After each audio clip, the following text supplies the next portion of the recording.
कारगिल युद्ध में जब कंधे से कंधा मिलाकर लड़ी बाप बेटे की जोड़ी। साल 1999 में हुए कारगिल युद्ध में पिता पुत्र की एक ऐसी जोड़ी थी जिन्होंने इस युद्ध में बहादुरी के लिए सेना का सम्मान पाया। पिता ब्रिगेडियर थे और बेटा सेकंड लेफ्टिनेंट। युद्ध की पूरी अवधि में दोनों ने एक दूसरे से संपर्क तक नहीं किया था।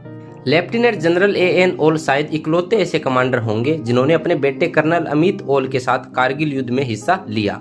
गुरुवार को पिता पुत्र की इस जोड़ी ने कारगिल जिले के द्रास कस्बे के लामोचन में कारगिल युद्ध से जुड़ी अपनी यादों को ताजा किया।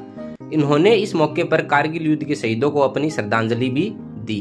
1999 में पाकिस्तान के साथ हुए इस युद्ध में लेफ्टिनेंट जनरल ओल 56 माउंटेन ब्रिगेड के कमांडर थे, जिसने द्रास सब सेक्टर में रणनीतिक रूप से महत्वपूर्ण टाइगर हिल पहाड़ी पर कब्जा किया था।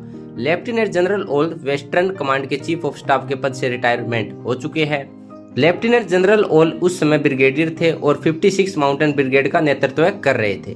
इस ब्रिगेड ने तोलोलिंग और टाइगर हिल पर विजय पाई। वही अमित उस समय 3/3 गोरखा राइफल में सेकंड लेफ्टिनेंट थे।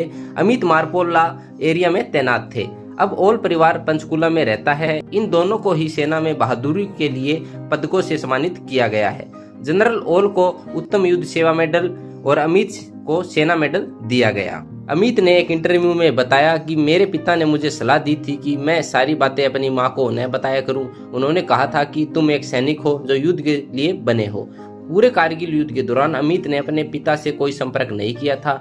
युद्ध खत्म हो गया, इसके बाद भी दोनों लगभग 2 महीने से ज्यादा के समय बाद एक दूसरे से मिले थे।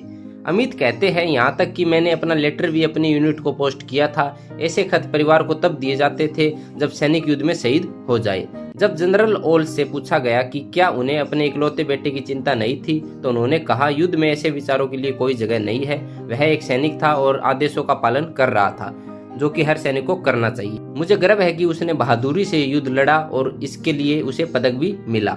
जनरल ओल की पत्नी और अमित की मां बिना कौल कहती है, 1999 के इन 2.5 महीनों में उन्होंने अपने पूरे जीवन भर की प्रार्थनाएं कर डाली थी। तो दोस्तों, आपको कैसी लगी इन आर्मी ऑफिसर्स की कहानी, हमें कमेंट करके जरूर बताएं। जय हिंद, जय भारत।